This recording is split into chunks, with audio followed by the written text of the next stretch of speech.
What's going on, everybody? Welcome back to the Gin Sports Network podcast. I'm your host, John J. the Second, back again Thursday, the 22nd of January, 2026, the year of our Lord.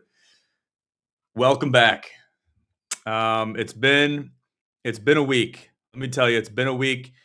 We're dealing with some cold advisories here in Michigan right now, and as the world and the country, more specifically, braces for a winter storm for the ages in the heartland of the United States, mostly southern Midwest states, Indiana, Ohio, Kentucky, Tennessee, even as far south as Texas, prepare for the winter storm of the ages. Supposedly, this is going to be historical winter weather that we're going to be receiving. So, if you're in any of those locations, make sure you're bracing for the worst and just doing what you can to prepare for these storms that are rolling in.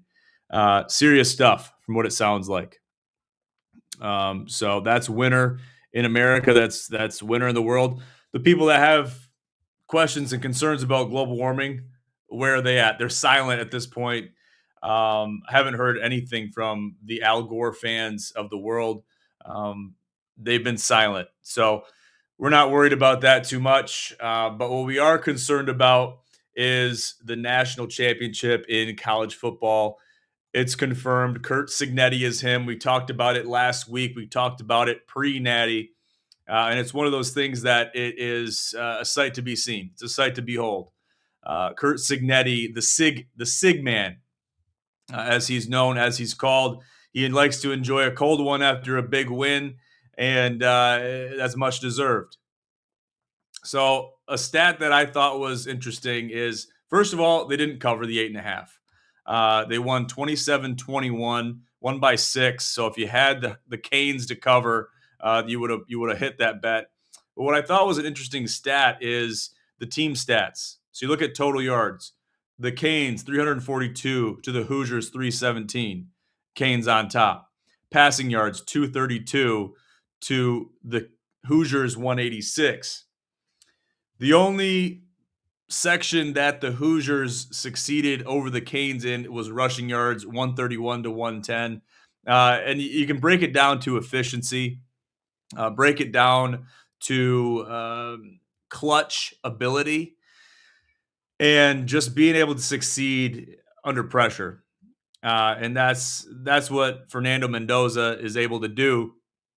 And he has done a great job at that throughout the entire season, keeps God in his life, praises God all the time, gives him all the credit, all the glory, as he should.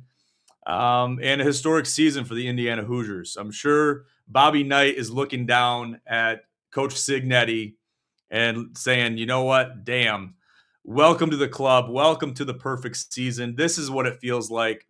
To bring it to the football program at Indiana, a program nobody would have picked to win it all preseason, regardless of the success that Kurt Signetti has shown the university and shown in his coaching tenure across the league at different teams and universities.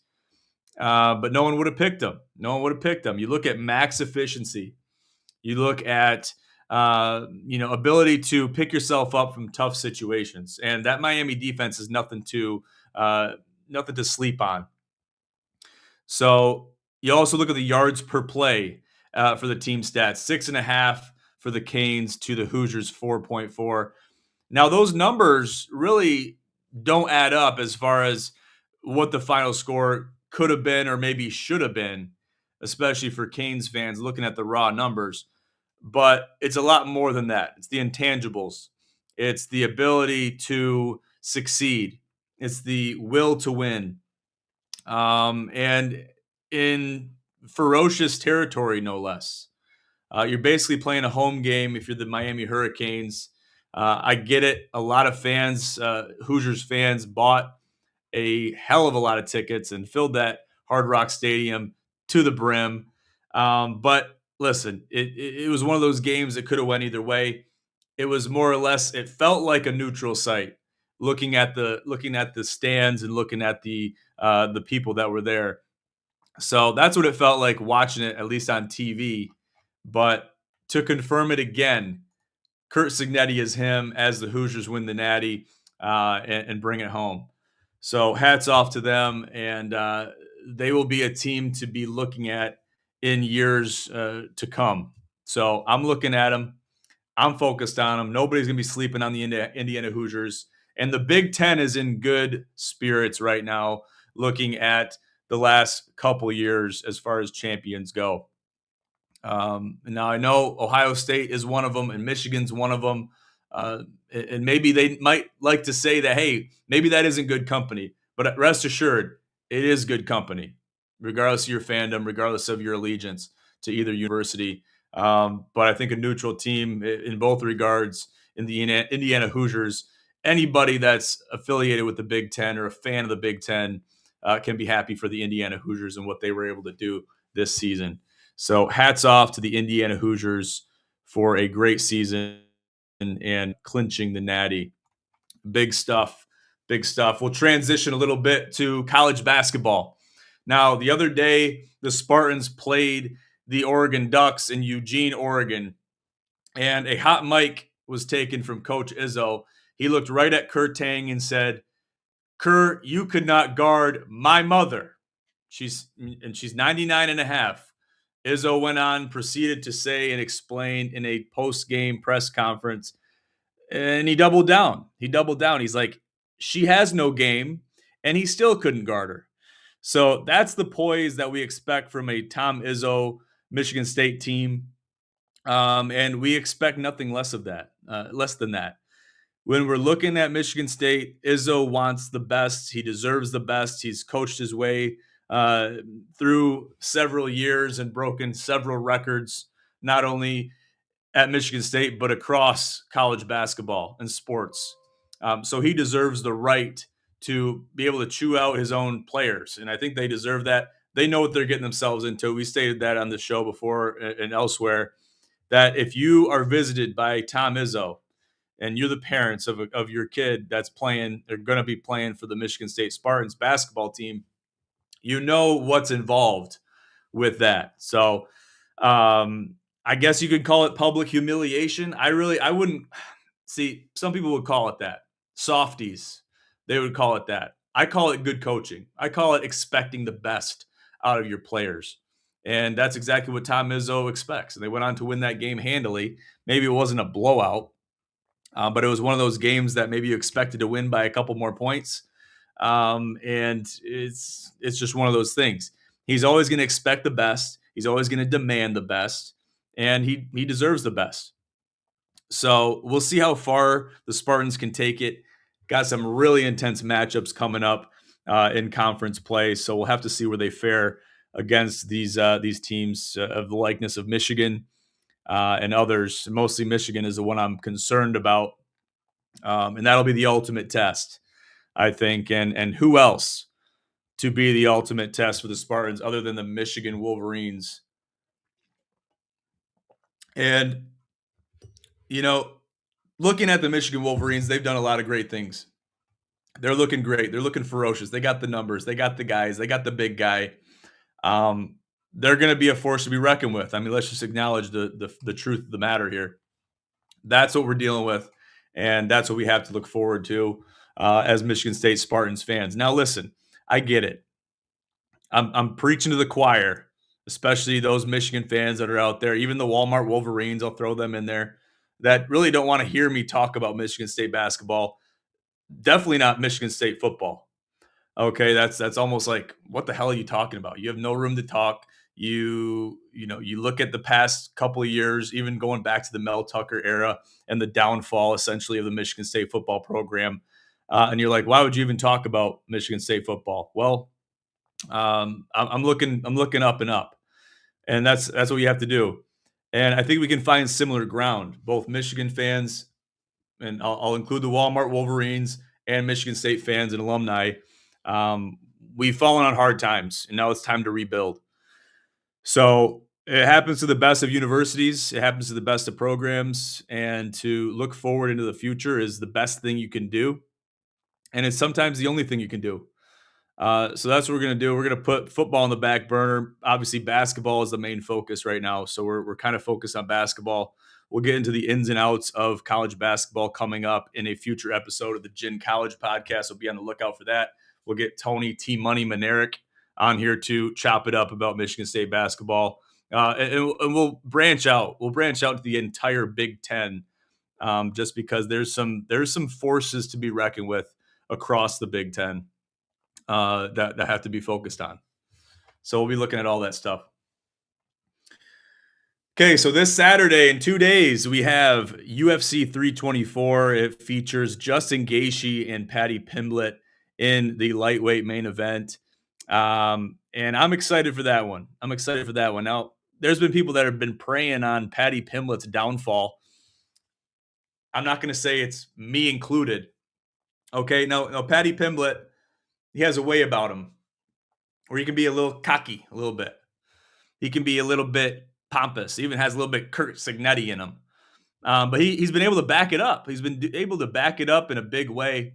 And to take on a fighter like Justin Gaethje, if you can win against a fighter like Justin Gaethje, a seasoned veteran in his own right in the UFC, the Ultimate Fighting Championship, if you can take him down in a main event in prime time at T-Mobile Arena, the home ground of the UFC, then you've earned my respect. Case in point. So we'll wait and see what happens there. I got to think the odds are pretty tight in that one. We haven't checked or pulled the live odds, so we'll have to pull those and update the people. But that's going to be a good fight. I'm looking forward to that one. Also got Sean O'Malley against Song Yadong, which Sean O'Malley, we talked about on the last show, is looking to kind of reclaim some ground. So you got some good fights. You even got a great heavyweight fight, Waldo Cortez Acosta against the big man, Derek Lewis. Looking forward to that fight as well. So we'll chop it up and hopefully pull some odds and pull some picks for you guys going into the weekend. That's what I'm looking forward to. And got a lot of great fights, even some good fight nights coming up here in the near future for the UFC in the early parts of 2026. Lots of exciting stuff happening in the UFC right now. So we'll just have to wait and see what happens in the UFC coming up. Now, obviously, we've had the first event of the PGA Tour. There's been some rise and fall as far as players that we expected to be good coming out of the gate. Obviously, no Scotty Scheffler in the first event. He's now playing in the Amex, so he's doing good things in the Amex event. And he's expected. He's a big favorite in the Amex to win and clinch and claim the title, so to speak. And Scheffler is his own player in his own right. But right now we're talking about Chris Gotterup. Gets his third win on the PGA Tour, finishes a round 4 6 under, and a total of 16 under. And he wins it in Hawaii. Great win for Chris Gotterup. He was solid all week. He looked really good, great around the greens, got out of trouble quite easily, and he did what he had to do to win. The 26-year-old is very self-acclaimed. He's proven himself to be a force, to be a strong betting pick in any event that he plays in. And I'm looking at him. I've been looking at him, even going into the latter half of the season in 2025. I had my eyes on him, and I definitely had my eyes on him after this win in the first week, the first event of the PGA Tour in 2026. So he's going to be a guy that I'm looking out for. We talked about this previously. I talked about it on the last show, but Sobo and I, we've been putting our heads together as far as picks for all PGA Tour events. So we'll get him on here soon. We'll talk about it with him a little bit, what our strategies are. We're not going to give away the whole pizza pie. Okay, we're going to give away tidbits and sprinkles. But a great asset, a great source for stats, information, strokes gained, everything's stat based. It's almost an overwhelming resource of stats is datagolf.com. This is not a paid advertisement. Free plug for datagolf.com. They got some great stats on there. You can track players in events, and that's in all events. in all tours. So the DP World Tour, the Corn Ferry Tour, Live Tour, the Asian Tour, you name it. You can track stats for individual players and track the trends to be able to follow your favorite players and try to draw conclusions about it. Now, when you're talking about golf, it's an interesting animal because week after week, you really can chop it up and combine all the stats that you want. And you can only have a glimmer of an idea of what's going to happen that week in any set event. So you got to take stats and trends with a grain of salt because they might be on one week and terrible the next week. All right. So you got to be taking these things into account, take them all with a grain of salt, a little pinch, a little Salt Bay pinch, and kind of hope for the best. Follow the trends, expect the research to emulate what research, what is to happen and what is to occur going forward. So there's a lot of predictions that have to be taken with a grain of salt. Period. End of story. Who's hot? Who's not? Now, a lot of times you might want to wait for the first couple days and see who makes the cut, and then bet going into the weekend. Maybe you got a Friday, Saturday. Okay, you got moving day, which usually is Saturday. If you made the cut, you want to be able to move on Saturday, put yourself in a position to win it on Sunday. And then even bet Sunday, the final day, if you want. Maybe you got a guy that's sitting at 10th or 11th that you expect to make a run and catch fire on the final day on Sunday. So tracking different things, even mid-event, can be very essential depending on what you're picking and what you're betting on. But something else I like to do, and a lot of sports books offer this, is top 5, top 10, and top 20 finishers. Now, those odds are going to vary. Obviously, a top 20 is going to give you worse odds than a top 5 or a top 10. But these are things you can look at. Now, most of the time, if not all the time, you're going to have to bet these or pick these bets pre-event. So going into the event, you're going to look at these lines and see who's been playing hot, compile all of the information, all the stats, and all the intangibles that you can, put them in a blender, and make your best pick. So that's the kind of thing we're probably going to be chopping up with Sobo a little bit. I'll chop it up myself. But like I said, we don't want to give away the whole pie because there might be listening ears around that might be a part of the pool we're in. So I can only give away certain information. Maybe you got to preface that with Sobo just to see what I can release to the public. But be on the lookout for that. I like to give some tidbits out. Give back. I like to give back to the people and see what we can do with the research that we've gathered. So I'm looking forward to it. Taking a quick look at the leaderboard through round 1 at the American Express. We got Mingwoo Lee. Okay, Minwoo Lee sitting at 10 under in a round 1 10 under. Also, you got Pearson Cootie at 10 under. He was one of my picks in the pre-event. He was in a short list of 4 individuals, 4 players that I put out there. Now, obviously, through round 1, you can only draw so many conclusions. We're so far away from the end, from the finish line. So to be focused on it is good. To be looking at these things and seeing the research kind of, show for itself through round 1 is good. But it's not the entire picture. It's not the whole enchilada. So we got to see how these guys, even though they did great on the first day, how are they going to finish up going into moving day and going into the final round? Hopefully they still make the cut. They got great percentages to make the cut, obviously. Siwoo Kim, Scheffler at 9 under, a great handful of guys at 9 under. So it's a lot to kind of put into a blender and really draw conclusions from, but you try your best. You do the best you can. You count on the research. You lean hard on the research to bring you home, so to speak, come Sunday. So you just want guys to make the cut.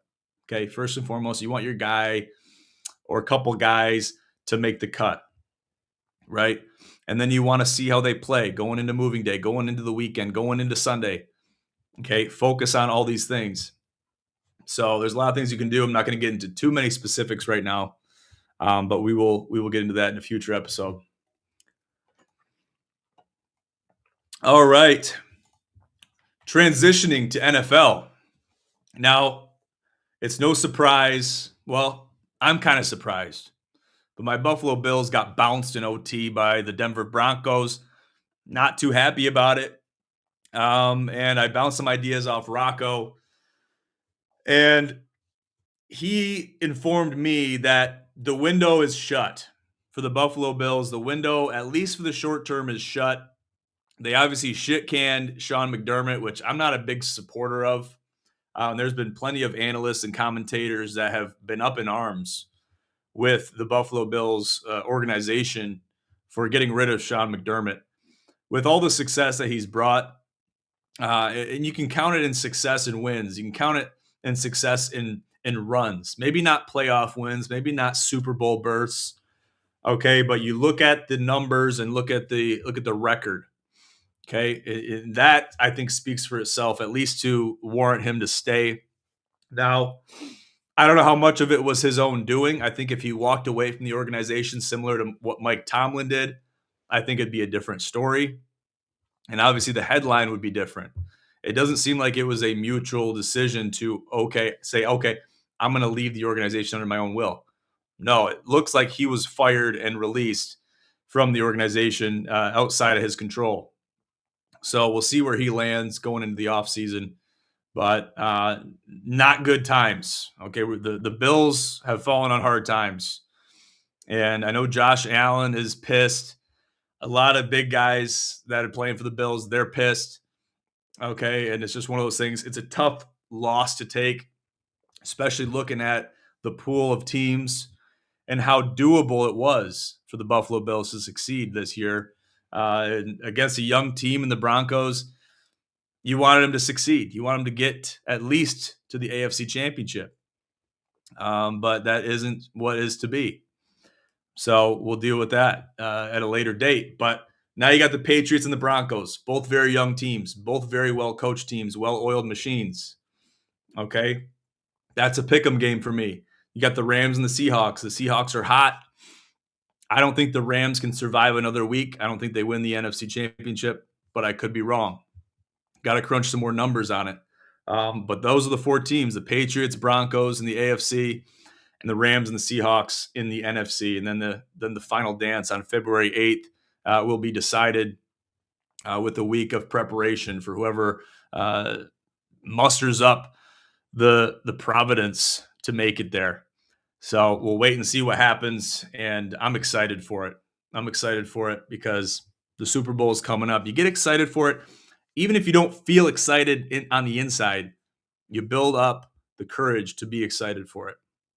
Just to see who's going to be emerging as the next great in the league. And that could be any of these four teams. That could be individuals within any of these four teams. So that's what we're looking forward to. And that's what we're counting on going into it. All right, I'm wrapping up the finalized plans for the Gin Sports Network Challenge 7, the 7th edition. Can you believe it? The 7th edition. Originally, the Corona Challenge has evolved into the GSNC. So finalized dates and numbers will be compiled and released to the public here in the coming weeks. So be on the lookout for that. And I'll let you guys know as soon as that stuff is released. We'll leave it at that, though. Make sure to check us out on our website, ginsportsnetwork.com. Find us on Instagram at ginsportsnetwork and find me on all social media at gincommish. And we'll see you guys here next time. Make sure to check out all of our links in the bottom of the description of the podcast. Find our link tree, find all of our socials in there. We'll be sure to get a hold of you guys as need be. Feel free to reach out anytime. But for now, I'm John J. II with the Gin Sports Network podcast. Thank you so much for joining us. Prepare for the winter storm. Be safe, stay warm, and I'll see you here next time. See ya.